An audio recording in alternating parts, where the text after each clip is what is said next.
دعوت خطاب دیتا ہوں شیخ الحدیث مہنتا والا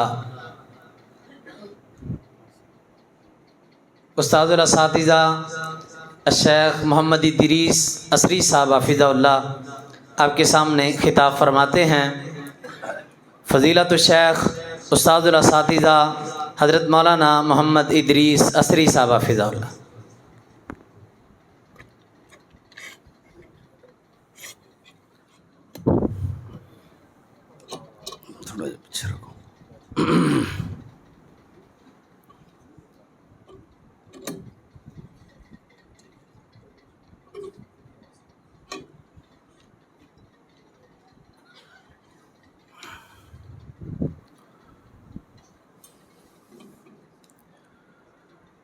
السلام علیکم ورحمۃ اللہ وبرکاتہ۔ ان الحمد للہ وکفی وسلام علی عبادہ الذین اصطفی واشہد ان لا الہ الا اللہ وحدہ لا شریک لہ واشہد ان محمدا عبدہ ورسولہ۔ اعوذ باللہ السمیع العلیم من الشیطان الرجیم۔ یا ایھا الذین آمنوا اتقوا اللہ حق تقاتہ ولا تموتن الا وانتم مسلمون۔ یا ایھا الناس اتقوا ربکم الذی خلقکم من نفس واحدہ وخلق منها زوجها وبث منہما رجالا کثیرا ونساء واتقوا اللہ الذی تساءلون به والارحام ان اللہ کان علیکم رقیبا۔ یا ایھا الذین آمنوا اتقوا اللہ وقولوا قولا سدیدا یصلح لکم اعمالکم ویغفر لکم ذنوبکم ومن یطع اللہ ورسولہ فقد فاز فوزا عظیما۔ اللہم صلی علی محمد وعلی آل محمد کما صلیت علی ابراہیم وعلی آل ابراہیم انک حمید مجید۔ اللہم بارک علی محمد وعلی آل محمد کما بارکت علی ابراہیم وعلی آل ابراہیم انک حمید مجید۔ اما بعد اعوذ باللہ السمیع العلیم من الشیطان الرجیم۔ اللہ یصطفی من الملائکۃ رسلا ومن الناس ان اللہ سمیع بصیر۔ حضرات، بہت ہی خوشی کا موقع ہے۔ میرے پاس وہ لفظ نہیں ہے جو میں بیان کر سکوں کہ آپ حضرات نے یہ جو باغیچہ سجا رکھا ہے، قرآن ایجوکیشن انسٹیٹیوٹ، خالص تعلیمی ادارہ، جو محترم جناب فضیلت الشیخ شیخ الحدیث محمد انور بلوچ صاحب حفظہ اللہ تعالی اور میرے عزیزم ذی شان مجاہد، جنہوں نے ہمارے ادارے سے کسب فیض کر کے الحمدللہ یہاں اس ادارے کو 4 چاند لگائے ہیں، اور اسی طرح حاجی منیر احمد صاحب جو اس ادارے کی سرپرستی کر رہے ہیں، ایسے ہی جتنے اساتذہ یہاں کام کر رہے ہیں، جو طلبہ یہاں پڑھ رہے ہیں، جو معاونین اس ادارے کے دستے بازو بن کر اس ادارے کو چلا رہے ہیں، یہ سب مبارکباد کے مستحق ہیں۔ اور سچی بات ہے کہ جب کوئی باغی مالی اپنے باغ کو دیکھتا ہے نا، مالی اپنے باغ کو دیکھتا ہے کہ وہ ثمر آور ہو گیا ہے، اس پر پھول آ گئے ہیں، پھل لگنے والے ہیں، پھل لگ چکے ہیں، پھل پک چکے ہیں، تو اس مالی کو بڑی خوشی ہوتی ہے، بین ہی اسی طرح جو اساتذہ اداروں میں بیٹھ کر پڑھا رہے ہیں، جب ان کے شاگرد ان کے لگائے ہوئے پودے، جب وہ اس قسم کے عظیم ادارے چلا رہے ہوتے ہیں تو اساتذہ کی خوشی کی انتہا نہیں ہوتی۔ اور سچی بات ہے، اس گئے گزرے دور میں کالجوں کو چھوڑیے، یونیورسٹیوں کو چھوڑیے، اسی طرح عصری تعلیم کے جتنے بھی ادارے ہیں ان کو ایک طرف رکھیے، یہ جو دینی ادارے مدارس ہیں، دینی ادارے ہیں، یہ مبارکباد کے مستحق ہیں۔ ایک تو اس وجہ سے کہ یہ ہیں وہ لوگ دنیا کے اندر جو امام کائنات جناب محمد رسول اللہ صلی اللہ علیہ وسلم کے چھوڑے ہوئے ترکے کی آبیاری کر رہے ہیں، جو صحیح معنوں میں علم پڑھا رہے ہیں۔ کل العلوم سوى القرآن مشغلہ الا الحدیث والفقہ فی الدین، العلم ما کان فیہ قال حدثنا وما سوا ذلک وسواس الشیاطین۔ امام شافعی رحمۃ اللہ علیہ فرمایا کرتے تھے کہ اصل دین تو ہے قرآن حدیث اور اس کی سوجھ بوجھ، اور خوش نصیب ہیں وہ لوگ جن کو یہ علم حاصل ہو گیا، جن کو یہ علم مل گیا۔ یؤتی الحکمۃ من یشاء، اللہ فرماتے ہیں کہ اللہ اس حکمت کے لیے، اس دین کے لیے، اس قرآن اور سنت کے لیے لوگوں کا انتخاب کرتا ہے۔ یہ ہر کس و ناکس کو یہ علم نہیں حاصل ہوتا، یہ اللہ کی تقسیم ہے، اور خوش نصیب ہیں وہ لوگ جن کو اللہ نے یہ علم دیا ہے۔ یؤتی الحکمۃ من یشاء، حکمت کے 14 معنی ہیں، ان میں سے ایک معنی قرآن و سنت کی سوجھ بوجھ بھی ہے۔ علماء بیٹھے ہیں، حکمت کا معنی سنت نبوی بھی ہے، حکمت کا معنی حدیث رسول بھی ہے۔ امام شافعی رحمہ اللہ فرمایا کرتے تھے، وہ فرماتے ہیں کہ قرآن پاک میں جہاں بھی الکتاب والحکمہ کا لفظ آتا ہے، یعلمہم الکتاب والحکمہ، تو اس کتاب سے مراد قرآن ہے اور حکمت سے مراد اس کا بیان حدیث رسول ہے۔ یؤتی الحکمۃ من یشاء، اللہ جس کو یہ حکمت عطا کر دے، فقد اوتی خیرا کثیرا، اس کو بہت بڑی بھلائی نصیب ہو گئی۔ وما یذکر الا اولو الالباب، عقل والوں کو یہ باتیں سمجھ آتی ہیں۔ اللہ اکبر۔ وَلَقَدْ آتَيْنَا لُقْمَانَ الْحِكْمَةَ أَنِ اشْكُرْ لِلَّهِ، اللہ فرماتے ہیں ہم نے لقمان کو حکمت سے نوازا تھا، اور یہ اتنی بڑی دولت اللہ نے ان کو دی، اور فرمایا ان اشکر للہ، کہ اللہ کا شکریہ ادا کرو۔ تو ہمیں اللہ کا شکریہ ادا کرنا چاہیے جن کو اللہ پاک نے اس دین کے لیے منتخب کیا ہے۔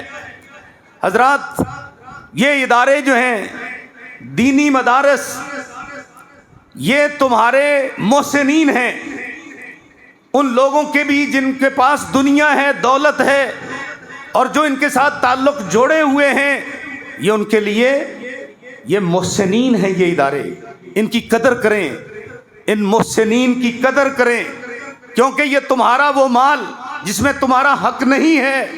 اگر تمہیں اللہ نے توفیق دے دی ہے، تم اس مال کو ان میں خرچ کرتے ہو، تو خذ من اموالہم صدقۃ تطہرہم وتزکیہم بہا ان صلاتک سکن لہم۔ فرمایا کہ اے پیغمبر، ان سے وہ مال لیجئے جس مال میں ان کا حق نہیں ہے، اور اس کی وجہ سے ان کا مال پاک کیجئے۔ یہ ادارے تمہارے مال کو پاک کرنے والے ہیں، یہ ادارے تمہارا تزکیہ نفس کرنے والے ہیں۔ اس ادارے میں تمہیں بیک وقت مربی بھی ملیں گے، محسن بھی ملیں گے، مزکی بھی ملیں گے، معلم بھی ملیں گے، استاد بھی ملیں گے۔ تو میرے بھائیوں، ان اداروں کے ساتھ تعلق جوڑیے، یہ تمہیں دنیا کی لعنت اور پھٹکار سے بچانے والے جگہ ہیں۔ الدنیا کلھا ملعونہ، حدیث کے الفاظ ہیں، دنیا ساری ملعون ہے۔ وَمَلْعُونٌ مَا فِيهَا، دنیا کے اندر جو کچھ ہے سب ملعون ہے، الا سوائے عالمن استاد کے، او متعلمن شاگرد کے، او من والاہما یا تیسرا وہ انسان ہے جو ان کی سرپرستی کرنے والا ہے، ان کی ضروریات کا خیال کرنے والا ہے، ان کی نگہداشت کرنے والا ہے۔ یہ لوگ، تین قسم کے لوگ اس دنیا کی لعنت اور پھٹکار سے بچے ہوئے ہیں۔ حضرت عمر بن عبدالعزیز رحمہ اللہ فرمایا کرتے تھے، خلیفہ خامس راشد، وہ فرمایا کرتے تھے کن عالمن او متعلمن، تم عالم بنو یا متعلم بنو یا پھر او محبا لہما، ان کے ساتھ محبت کرنے والے بن جاؤ، ولا تکن رابعہ، چوتھے شخص نہ بننا، فتہلک، ہلاک ہو جاؤ گے، مارے جاؤ گے۔ اللہ اکبر۔ میرے بھائیوں، یہ ہیں وہ دین کی چھونیاں، دین کے کلے، جہاں وہ عسکری طاقتیں تیار ہو رہی ہیں جو نظریاتی سرحدوں کی محافظ، دین کی محافظ، قرآن کی محافظ، سنت نبوی کی محافظ اور نظریاتی سرحدوں کی محافظ۔ ملک کی دو ہی سرحدیں ہوتی ہیں، جغرافیائی ہوتی ہیں یا نظریاتی ہوتی ہیں۔ جغرافیائی سرحدوں پر تو ماشاءاللہ پاک آرمی فوج جس کی مثال نہیں ملتی پوری دنیا میں، وہ ہمارے ملک پاکستان کی حفاظت کر رہی ہے۔ اور جو نظریاتی سرحدیں، ان کے اوپر یہ دین کے طالب علم جو قیمتی غالیچوں پر نہیں، قیمتی صوفوں پر نہیں، قیمتی فرنیچر پر نہیں، اور جدید سہولیات فیسیلیٹیز ان کو میسر نہیں، اللہ اکبر، وہ چٹائیوں پہ بیٹھنے والے، وہ صفوں پہ بیٹھنے والے، اساتذہ کے سامنے زانوِ تلمذ طے کرنے والے، یہ وہ جماعت ہے۔ آئیے اس کے ساتھ جڑ جائیے، خود بھی جڑیے، اپنی اولاد کو بھی جوڑیے، اپنے دوست احباب کو بھی جوڑیے۔ یہ تمہیں کہاں لے جائیں گے؟ دنیا کے اندر یہ تمہارا تعلق اس جماعت کے ساتھ جوڑ دیں گے جن کے بارے میں میرے نبی نے دعا دی تھی، نظر اللہ عمران سمع مقالتی فحفظها ووعاها وعداها كما سمعها او كما قال صلی اللہ علیہ وسلم۔ یہ ان خوش نصیب لوگوں کے ساتھ تمہیں جوڑ دیں گے کہ جن کے بارے میں نبی پاک صلی اللہ علیہ وسلم دعا دے کر گئے، اللہ اس آدمی کو تر و تازہ رکھے، اللہ اس آدمی کو شاد آباد رکھے، اللہ اس آدمی کو خوش و خرم رکھے کہ جس نے میری بات کو سنا، پھر اس کو اللہ ظاہر قلب یاد کیا، پھر اس کو آگے لوگوں تک پہنچایا جس طرح اس نے سنا تھا۔ اللہ اکبر۔ یہ وہ خوش نصیب جماعت ہے جن کے بارے میں نبی پاک صلی اللہ علیہ وسلم نے ارشاد فرمایا تھا، لا تزال طائفۃ من امتی ظاہرین علی الحق، میری امت کی ایک جماعت حق کے اوپر غالب رہے گی، لا یضرہم من خالفہم، ان کی مخالفت کرنے والا ان کو نقصان نہیں پہنچا سکے گا۔ یہ وہ سعادت مندوں کی جماعت ہے جن کے بارے میں نبی رحمت علیہ الصلاۃ والسلام نے فرمایا تھا کہ سب سے زیادہ میری شفاعت کے حقدار وہ لوگ ہیں دنیا کے اندر، اکثرہم علیہ صلاۃ، جو مجھ پہ سب سے زیادہ درود پڑھنے والے ہیں۔ اور ان طالب علموں سے پوچھئے، یہ مشکات سے لے کر بلوغ المرام سے لے کر بخاری تک پڑھنے والے طالب علموں سے پوچھئے، یہ آج صحیح مسلم کے بارے میں جو درس لینے والے تھے ان سے پوچھئے، ان کے اساتذہ سے پوچھئے کہ جب یہ حدیثیں پڑھتے ہیں ایک ایک سند میں جب نبی پاک صلی اللہ علیہ وسلم کا نام آتا ہے تو بے ساختہ زبان سے صلی اللہ علیہ وآلہ وسلم کے الفاظ ان کی زبانوں سے نکلتے ہیں۔ یہ وہ خوش نصیب ہیں جو کثرت سے درود پڑھنے والے ہیں، بہت زیادہ درود پڑھنے والے ہیں۔ اور یہ وہ جماعت ہے جس کے بارے میں اللہ نے قرآن مجید میں فرمایا ہے وآخرین منہم لما یلحقوا بہم وہو العزیز الحکیم ذالک فضل اللہ یؤتیہ من یشاء واللہ ذو الفضل العظیم، کہ صحابہ کے بعد قیامت تک آنے والی وہ جماعت لما یلحقوا بہم جو ابھی تک صحابہ کو ملے نہیں ہیں. لما یلحقوا بہم، طالب علم جانتے ہیں حرف لم اور لما میں کیا فرق ہے؟ لما جا زید ولم یدخل، جا زید ولما یدخل. آپ جانتے ہو اس عبارت کے اندر کہ لم یدخل کا معنی وہ داخل نہیں ہوا اور آئندہ داخل ہونے کی توقع بھی نہیں ہے. لیکن جب یہ کہا جائے ولما یدخل تو اس کا مطلب ابھی تک داخل نہیں ہوا لیکن آئندہ داخل ہونے کی توقع اور پر امید ہے وہ کہ داخل ہوگا. وآخرین منہم لما یلحقوا بہم، نبی پاک صلی اللہ علیہ وسلم صحابہ کے لیے بھی آئے ہیں اور ان کے لیے بھی آئے ہیں. قیامت تک کے لیے جو دوسرے ہیں وہ کون دوسرے ہیں؟ وہ محدثین کی جماعت ہے، وہ علماء کی جماعت ہے، وہ صحابہ کرام کے بعد تابعین کی جماعت ہے، تبع تابعین کی جماعت ہے، اتباع تبع تابعین کا گروہ ہے اور ائمہ محدثین کا گروہ ہے. قیامت تک رہنے دنیا میں جو علماء محدثین دین کی خدمت کرنے والے یہ ہیں وآخرین منہم لما یلحقوا بہم وہو العزیز الحکیم. یہ اللہ غالب کے فیصلے ہیں.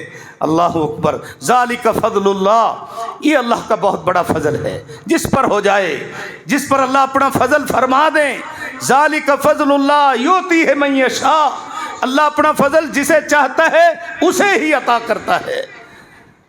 اللہ نے فرما دیا کہ اللہ یستفی من الملائکہ، اللہ ملائکہ سے بھی انتخاب کرتا ہے. سورہ حج کی آیت ہے. اللہ فرشتوں سے بھی انتخاب کرتا ہے، سارے فرشتے وہی لانے والے نہیں ہیں. اور اللہ پاک انسانوں سے بھی انتخاب کرتا ہے. فرمایا کہ اللہ یستفی من الملائکۃ رسلا ومن الناس، لوگوں سے بھی اللہ انتخاب کرتا ہے. ان اللہ سمیع بصیر، اللہ سننے والا ہے، اللہ دیکھنے والا ہے.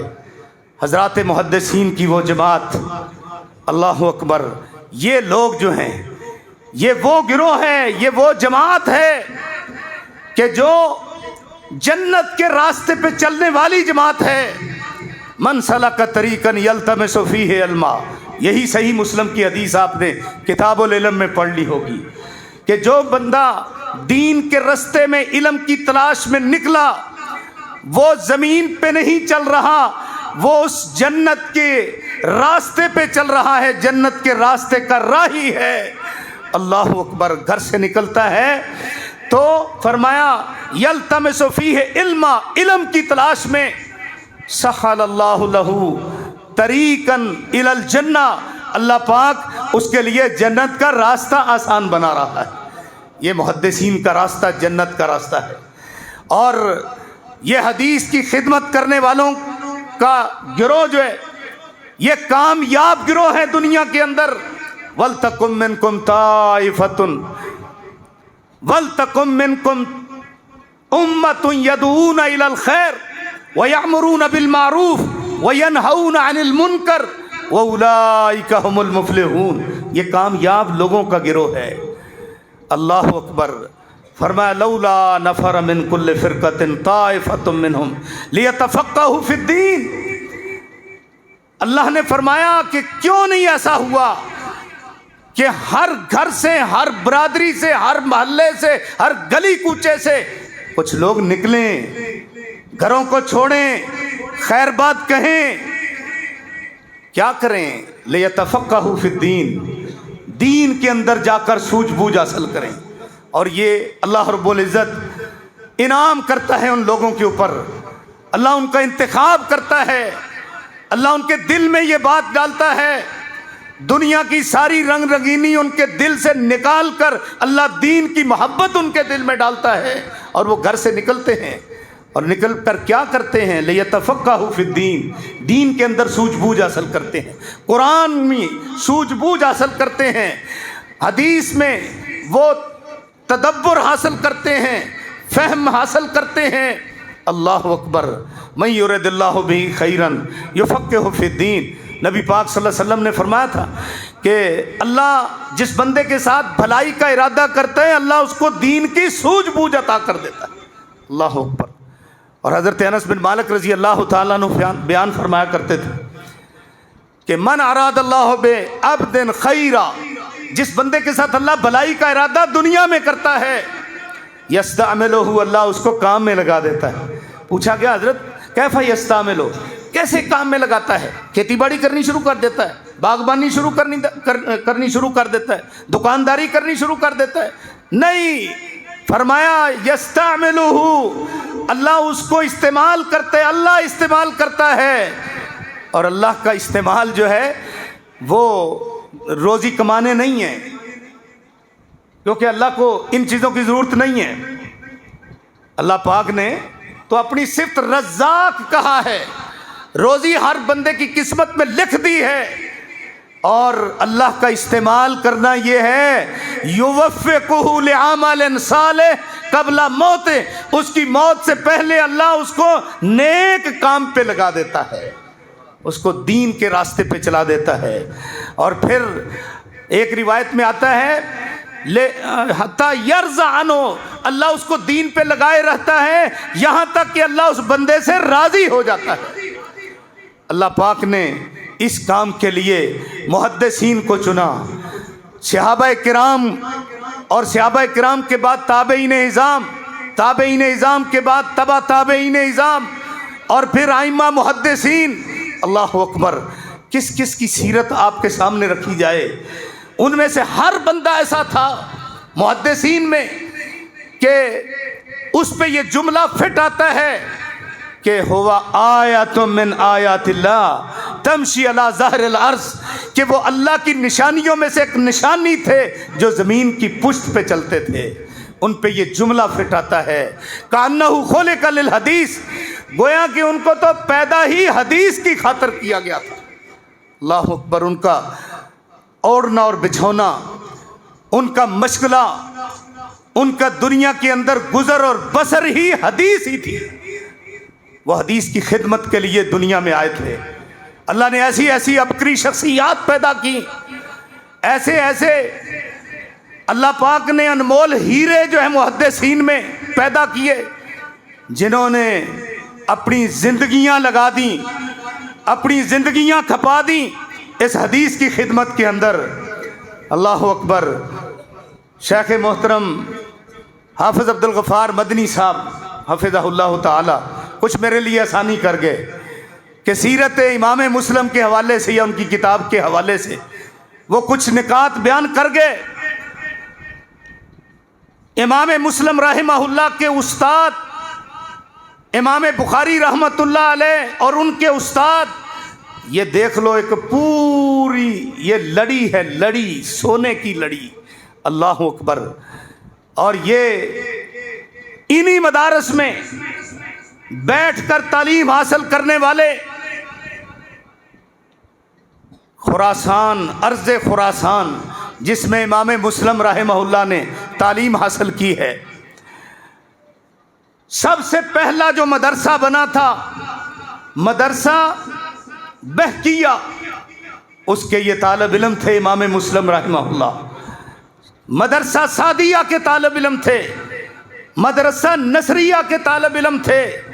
ارض خراسان اس نے بہت بڑے بڑے محدثین جنم دیے، ارض خراسان کے اندر بڑے بڑے محدثین انہوں نے جنم لیا ہے۔ امام مسلم رحمہ اللہ جن کے بارے میں یہ ذکر کیا جاتا ہے کہ امام مسلم رحمہ اللہ وہ شخص تھے کہ جو خراسان کے شہر نیسابور میں پیدا ہوئے، اور نیسابور خراسان کا وہ علاقہ ہے جس کے بارے میں کہنے والا کہتا ہے لیس فی الارض مثل نیسابور بلد طیب و رب غفور، کہ نیسابور ماوراء النہر کے علاقہ یہ ایسا شہر ہے کہ دنیا میں اس کی مثل نہیں ہے. بلد طیب و رب غفور، یہ بڑا ہی پاکیزہ شہر ہے اور یہ اللہ خالق کائنات غفور الرحیم کا یہ آباد کردہ شہر ہے. اور کہنے والے نے کہا کہ حبذا شہر نیسابور کے در ملک خدائے، گر بہشت است ہمی است وگرنہ خود نیست.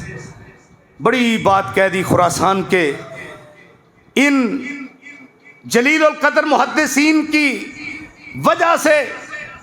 کہتا ہے کہ حبذا شہر نیسابور، شہر نیسابور کیا خوبصورت شہر ہے.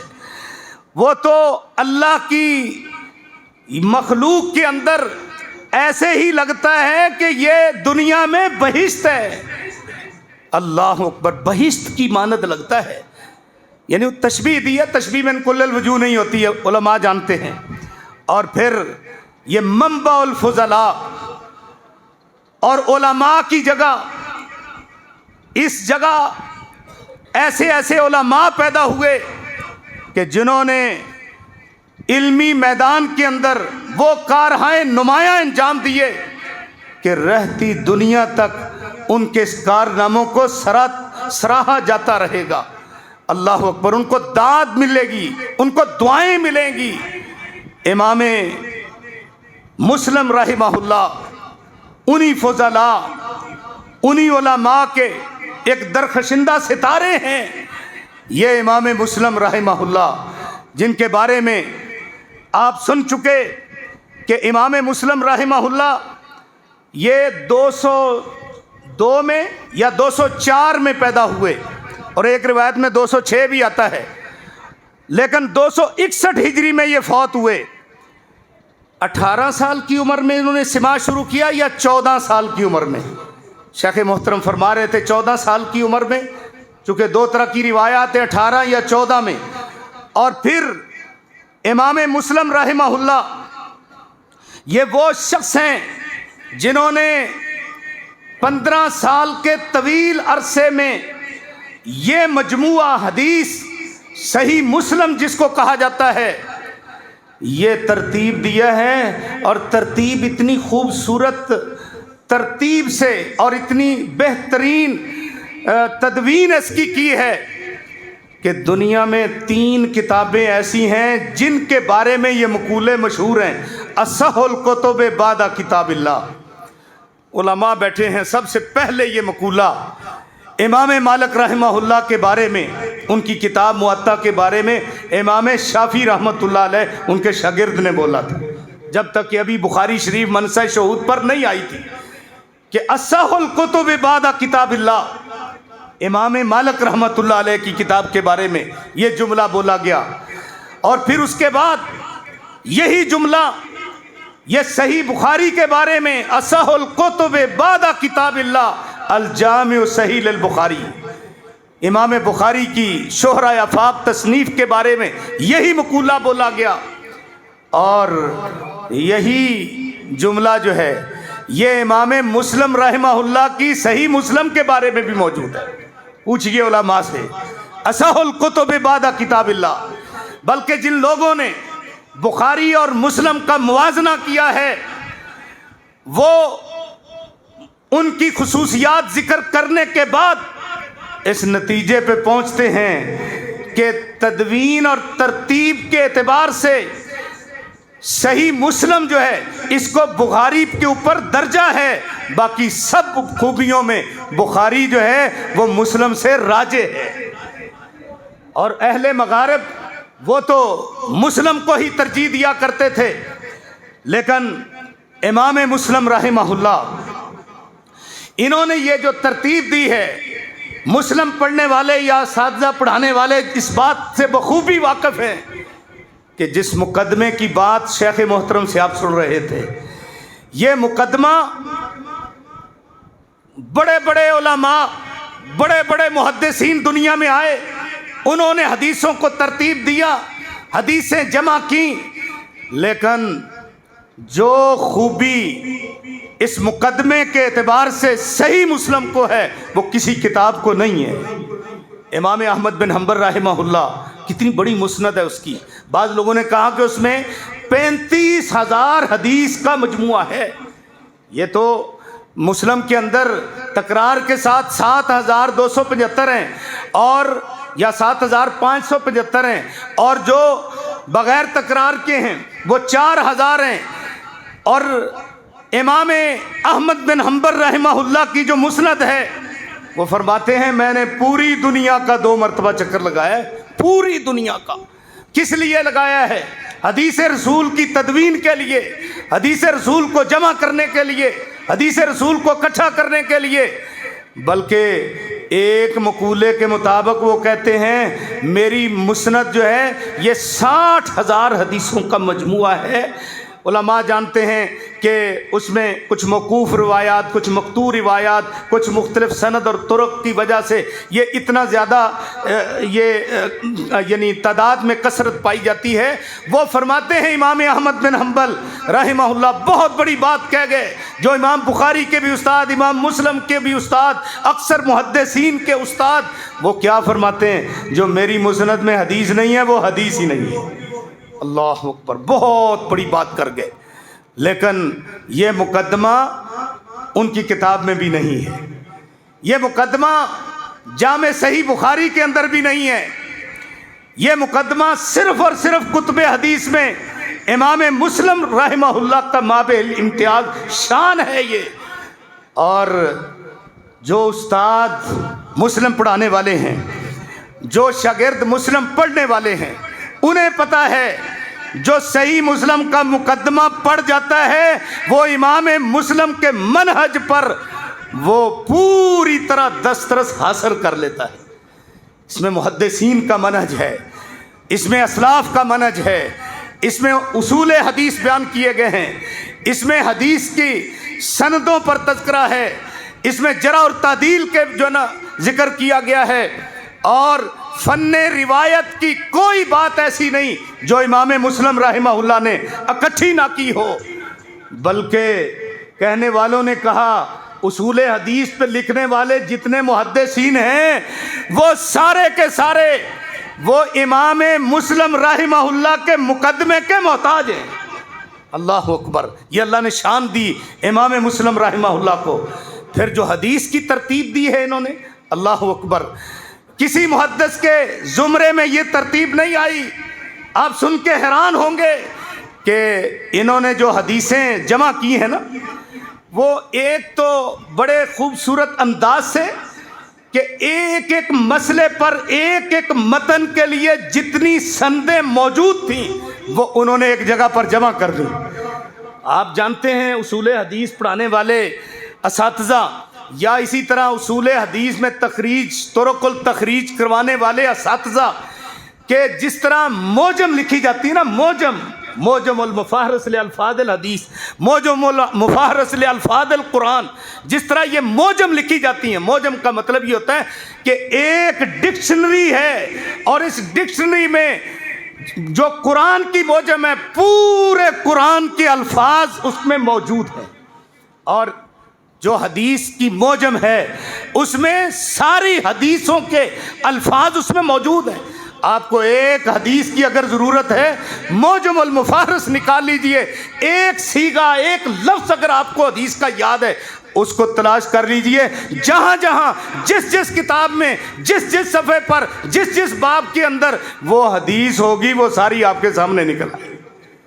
اور یہ موجم ہے، یہ مقدمہ موجم ہے، اور یہ امام صاحب کی کتاب جو ہے یہ تمام کتب حدیث کی موجم ہے۔ اچھا، ترتیب کیسے انہوں نے رکھی ہے؟ اللہ اکبر، قربان جائیے۔ امام مسلم رحمہ اللہ نے حدیثیں جمع کی ہیں اپنے اقران کی، یعنی جو ساتھی ہیں نا، ساتھیوں کی حدیثیں ایک جگہ پر اکٹھی کی، اپنے اساتذہ کی حدیثیں ایک جگہ پر جمع کی، اپنے دادا استادوں کی حدیثیں ایک جگہ پر جمع کی اور ان کو ترتیب دی، اور پھر محدثین کی، تابعین کی، تبع تابعین کی، حضرات صحابہ کرام کی حدیثیں جو ہیں انہوں نے ترتیب کے ساتھ جمع کی ہیں۔ تو میرے بھائیوں یہ ما بہل امتیاز یہ امام مسلم رحمہ اللہ کا خاصہ ہے کہ یہ کسی کتب حدیث میں آپ کو یہ انداز نہیں ملے گا. اور امام مسلم رحمہ اللہ انہوں نے جو کتاب ترتیب دی ہے تو اس کے بارے میں، اس ترتیب کے بارے میں کہنے والے کہہ گئے کہ اگرچہ محدثین 200 سال بھی اس طرح کی ترتیب پر کتاب کو جمع کرنے لگ جائیں تو ایسی ترتیب سے مجموعہ جمع کر ہی نہیں سکتے. میں کہتا ہوں انہوں نے تو 200 سال کی بات کہی. آج 1443 ہجری 1443 ہجری، چلو پہلے 2 سال نکال دو، کیونکہ امام صاحب یہ جو ہے نا 206 میں پیدا ہوئے ہیں، 3 صدی ہجری کے یہ جو ہے نا محدث ہیں. تو آپ اس وقت سے لے کر اس وقت تک آپ دیکھیں 1350 سال یا 1250 سال گزر گئے. امام مسلم رحمہ اللہ کے حسن ترتیب کو آج تک کوئی محدث نہیں پہنچ سکتا. جتنے محدثین تھے، امام دارمی، امام ابن خزیمہ، فلاں فلاں جتنے محدثین تھے وہ سارے کے سارے وہ پیچھے رہ گئے. معجم الکبیر لکھی ہے امام طبرانی رحمہ اللہ نے، ان کا کچھ انداز مسلم سے ملتا جلتا ہے، لیکن وہ چونکہ معجم ہے تو اس لحاظ سے یہ جو مجموعہ ہے یہ مجموعہ صحیح ترین. اور امام مسلم کی فضیلت کے لیے اتنی بات ہی کافی ہے کہ یہ امام بخاری رحمہ اللہ کے شاگرد ہیں. بہت متاثر تھے ان سے. بلکہ ایک مرتبہ امام بخاری رحمۃ اللہ علیہ حدیث بیان کر رہے تھے، ان کے تبحر علمی سے متاثر ہو کر امام مسلم رحمہ اللہ کھڑے ہو گئے اور کھڑے ہو کر جا کر ان کی پیشانی کو بوسہ دیا اور بوسہ دے کر پھر کہنے لگے دانی استاد جی مجھے اجازت دیجئے اقبل رجلیک، میں آپ کے قدم بوسی کرنا چاہتا ہوں. اللہ اکبر. ان کے تبحر علمی سے متاثر امام مسلم رحمہ اللہ وہ فرمایا کرتے تھے امام بخاری رحمۃ اللہ علیہ کے لیے کہ استاد جی آپ کی نظیر اور مثل میں نے اپنی آنکھوں سے کسی کو نہیں دیکھا. ولا یبغضک الا حاسد، آپ کے ساتھ حسد صرف ناراض اور دشمنی وہی رکھے گا جو حسد کرنے والا ہے. حسد کی آگ میں خود ہی جلا کرے، وہ دیا کیسے بجھے جسے روشن اللہ کرے. اللہ اکبر. امام بخاری رحمۃ اللہ علیہ کے شاگرد امام مسلم کے لیے یہ بات کافی ہے کہ امام مسلم رحمہ اللہ امام بخاری کے شاگرد ہیں. اور بعض محدثین کا یہ کہنا ہے، وہ فرماتے ہیں کہ جب میرے نزدیک، یہ کہنے والے حافظ عبد الرحمن بن علی الربی وہ فرماتے ہیں تنازع قوم فی البخاری و مسلم لدی وقالوا ای زین تقدموا. ایک قوم نے میرے سامنے بخاری اور مسلم کا تقابل کیا. میرے سامنے بخاری اور مسلم کا تقابل کرنے کے بعد اس میں وہ آپس کے اندر تنازع کرنے لگے، جھگڑا کرنے لگے، ہم کلام ہوئے کہ ای زین تقدموا، ان دونوں میں سے آگے کون ہے، بخاری ہے یا مسلم ہے؟ وہ فرماتے ہیں فقل، تو میں نے فیصلہ دیا. کیا فیصلہ دیا؟ وہ کہتے ہیں میں نے کہا لقد فاق البخاری صحتاً، صحت کے اعتبار سے امام بخاری امام مسلم سے کہیں فائق ہے، لیکن کما فاق فی حسن صنعت مسلم، جیسے حسن ترتیب کے اندر امام مسلم سارے محدثین سے فائق ہے. اللہ اکبر. تو میرے بھائیوں یہ بخاری اور مسلم یہ صحیحین کا مجموعہ جن کو امت میں تلقی بالقبول حاصل ہے، جن کو صحیحین کے لقب سے پکارا جاتا ہے، اور یہ امام مسلم رحمہ اللہ، ان کا یہ مقام ہے کہ لکھنے والے لکھتے ہیں کہ حافظ ابو علی نیشابوری وہ کہتے ہیں کہ امام مسلم کی طرح کا کوئی بندہ میری نظر سے حفظ حدیث میں نہیں گزرا۔ اگرچہ امام بخاری کا حافظہ بہت تھا، لیکن انہوں نے اپنے علم کے مطابق امام مسلم کے لیے کہا کہ ان جیسا میری نظروں میں کوئی نہیں گزرا۔ آپ سن چکے کہ 4 بندے ایسے ہیں جو ضرب المثل ہیں حافظے کے اندر، اور ان میں امام مسلم رحمہ اللہ بھی۔ اور یہ امام مسلم رحمہ اللہ کی یہ حدیث جو ہے، یہ اس کی جتنی حدیث ہیں ساری کی ساری مرفوع ہیں، مرفوع حدیث۔ بخاری میں ٹھیک ہے مکتوب بھی ہیں، موقوف بھی ہیں، علماء جانتے ہیں، لیکن مسلم کے اندر ساری کی ساری حدیثیں مرفوع ہیں۔ لیکن ایک بات امام مسلم بھی کرنے سے پیچھے نہ رہے، کر گئے، ایک مقولہ ذکر کر گئے۔ وہ کیا؟ یحییٰ بن ابی کثیر کے بیٹے عبداللہ بیان کرتے، میں نے اپنے باپ سے سنا ہے۔ اور یہ جہاں 5 نمازوں کے اوقات صحیح مسلم میں ذکر کیے گئے ہیں، وہیں یہ مقولہ یحییٰ بن ابی کثیر کا موجود ہے، ایک مقولہ۔ اور وہ کیا ہے؟ لا یستطاع العلم براحت الجسم۔ طالب علموں، علماء، یہ جو علم والا راستہ ہے یہ پھولوں کی سیج نہیں، یہ کانٹوں کی مالا ہے۔ یہ بڑا پرخطر راستہ ہے، یہ بڑا ہی خطرناک راستہ ہے۔ تو اس راستے میں آنے والی مصیبتیں بہت ہوتی ہیں، اور ان کو خندہ پیشانی سے تم نے قبول کرنا ہے۔ جن محدثین نے اس دنیا کے اندر، حدیث کے اندر، علم کے اندر مقام حاصل کیا ہے، تو ان کی آپ سوانح حیات پڑھ کر دیکھیے، ان لوگوں کی زندگیاں جو ہیں وہ حدیث کے لیے بیتی تھیں۔ اللہ اکبر، کن کن لوگوں کی ڈائری سامنے کھل گئی۔ جاؤ پوچھو امام احمد بن حنبل کے شاگرد سے، جو مغرب اقصیٰ سے چلا حدیث کو حاصل کرنے کے لیے، یہاں پہنچا تو بنو عباسیہ کے خلفاء نے امام صاحب پر نظر بندی لگا رکھی تھی۔ نظر بندیاں آج کی نہیں، علماء کے اوپر شروع سے ہی لگتی آ رہی ہیں، نظر بند تھے۔ کسی سے پوچھا تو اس نے آگے سے منہ پہ ہاتھ رکھ کر کہہ دیا، چپ ہو جاؤ بقی، چپ ہو جاؤ، امام احمد بن حنبل کا نام لا لو، پردیسی آدمی ہو، پنس جاؤ گے۔ اللہ اکبر۔ وہ کس لیے آئے تھے؟ وہ امام احمد بن حنبل سے حدیث لینے آئے تھے۔ پوچھتے پچھاتے کئی دنوں کے بعد پتہ چل گیا کہ فلاں گھر میں نظر بند ہے، فلاں جگہ پر نظر بند ہے۔ دوپہر کے وقت جب دیکھا گلیوں میں کوئی دکھائی نہیں دیتا، عرب کا تپتا صحرا، بغداد کی گلیاں سنسان، وہ جا کر دروازہ کھٹکاتے ہیں، اندر سے آواز آتی ہے، کون؟ کہا بکی۔ بھئی کون؟ کہاں سے آئے ہو؟ جی مغرب اقصیٰ سے آیا ہوں، 2.25 مہینے کا پیدل سفر کر کے۔ اللہ اکبر۔ میں آیا ہوں اس لیے کہ آپ سے کچھ حدیثیں لینی ہیں۔ امام احمد بن حنبل رحمہ اللہ فرماتے ہیں کہ بھائی جلدی جلدی ادھر ادھر ہو جاؤ، اگر پتہ چل گیا کہ آپ میرے دروازے کے سامنے تو کہیں آپ کے اوپر سختی نہ آ جائے۔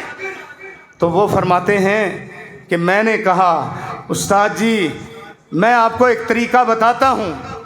وہ فرمانے لگے کہ امام احمد بن حنبل رحمہ اللہ کہ جب حالات سازگار ہوں گے تو میں آپ کو حدیث پڑھاؤں گا، لیکن ابھی حالات سازگار نہیں ہیں۔ دیکھ لو جن کا شغل ہی حدیث تھا، کہنے لگے استاد جی میں کوئی منگتا بن کر، گداگر بن کر نہیں آیا، لیکن ایک طریقہ میں آپ کو بتاتا ہوں۔ گدائی کشکول پکڑ لوں گا، پھٹے پرانے کپڑے پہن لوں گا، اور ہاتھ میں ڈنگوری پکڑ لوں گا، فقیرانہ لباس میں گدائی کشکول لے کر آپ کے دروازے پہ آ کر اللہ کے لیے صدا لگاؤں گا، تو آپ مجھے 2 حدیثیں اندر سے سنا دیا کرو۔ اللہ اکبر، اللہ اکبر۔ ان لوگوں نے حدیثیں حاصل کی، اور پھر بہت بڑی مسند لکھی ہے بقی، مسند بقی ابن مخلد۔ جاؤ پوچھئے کیسے انہوں نے حدیثیں حاصل کی۔ آج طالب علموں تمہارے لیے ساری سہولتیں ہیں، اور اس وقت محدثین 3 دن تک فاقہ کشی کر کے جنگل کی بوٹیاں اور گھاس کھا کر وہ حدیثیں حاصل کیا کرتے تھے، شکوہ نہیں تھا زبان کے۔ تو میرے بھائیوں، یہ محدثین کی سوانح حیات، اللہ اکبر، جنہوں نے اس حدیث کے اندر بڑی تکلیفیں سہی ہیں۔ لا یستطال علم براحت الجسم، جسم کو آرام پہنچا کر علم حاصل نہیں ہوتا۔ تو میرے بھائیوں، طالب علموں، علماء، یہ اللہ پاک نے یہ ہمارے اوپر انعام کیا ہے کہ اللہ نے ہمیں اس کام کے لیے چن لیا ہے۔ آپ اللہ کا شکریہ ادا کیا کرو، آپ اس حدیث کے اوپر عمل کیا کرو، اور حدیث پر عمل کرنے سے ہی حدیث محفوظ رہتی ہے۔ کہنے والا بڑی خوبصورت بات کہتا ہے، وہ کیا کہتا ہے؟ یا اصحاب الحدیث، ارے حدیث کو طلب کرنے والے، ادو زکات الحدیث، حدیث کی زکات ادا کیا کرو۔ کیسے حدیث کی زکات ہوگی؟ فرمایا اے معلوم من کل 100 حدیث 5 احادیث، جب آپ 200 حدیثیں حاصل کر لیا کرو، 5 حدیثوں پر تو پکے عمل بن جایا کرو۔ 2.5% زکات ہوتی ہے نا، تو 200 حدیثوں میں سے 5 پر عمل لازمی کر لیا کرو۔ اور کہنے والا کہتا ہے اذا بلغک شیء من الخیر فعمل بہ ولو کان مرۃ، فرمایا جب تیرے پاس بھلائی آئے، بھلائی کی کوئی چیز آئے، علم کی کوئی چیز آئے، تو اس پہ عمل کرو، اگرچہ زندگی میں ایک بار ہی ہو۔ تکم من اہلہ، تم حدیث والوں کے ساتھ جڑ جاؤ گے۔ اللہ اکبر۔ کہنے والا کہتا ہے من برکت الحدیث، یہ امام مالک کا مقولہ ہے، من برکت الحدیث افادۃ بعضہم بعضا، طالب علموں، حدیث پڑھ کر گنگے بن کر نہ بیٹھ جانا، اس کی جا کے ترویج کرنا، کیونکہ جو استاد حدیث ہے، حدیث پڑھاتے ہوئے اس کا علم بھی بڑھ رہا ہوتا ہے، اور جو طالب علم ہے پڑھتے ہوئے اس کا علم بھی بڑھ رہا ہوتا ہے۔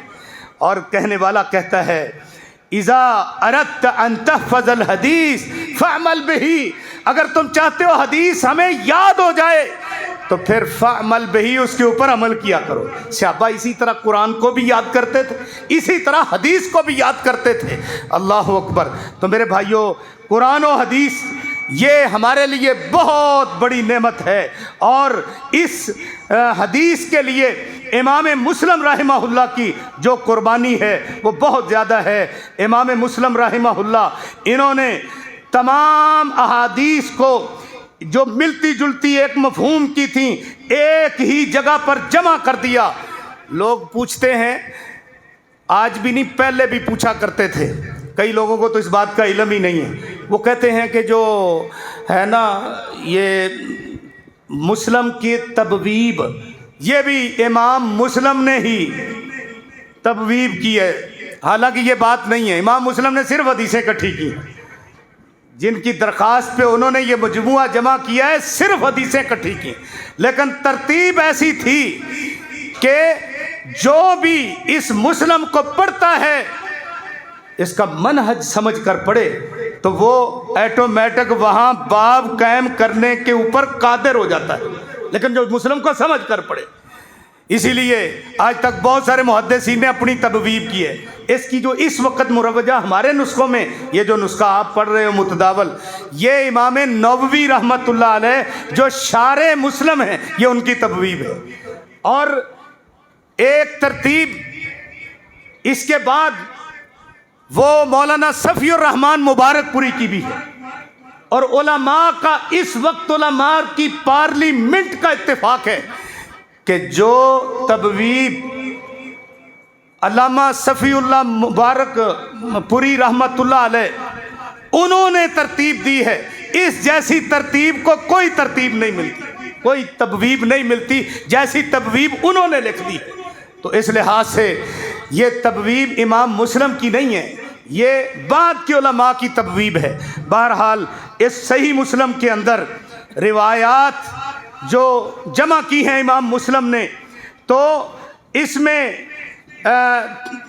کچھ راوی مجروح بھی ہیں، بخاری کے بھی مجروح ہیں، لیکن امام مسلم کے جو ترتیب تدوینی کے اعتبار سے سند کے لحاظ سے محدثین نے ان کو سارے محدثین کی کتابوں سے اور سندوں سے فائق سمجھا ہے، اسی لیے اہل مغارب نے ان کو صحیح الکتب بعد کتاب اللہ صحیح مسلم کو اس وجہ سے کہا ہے۔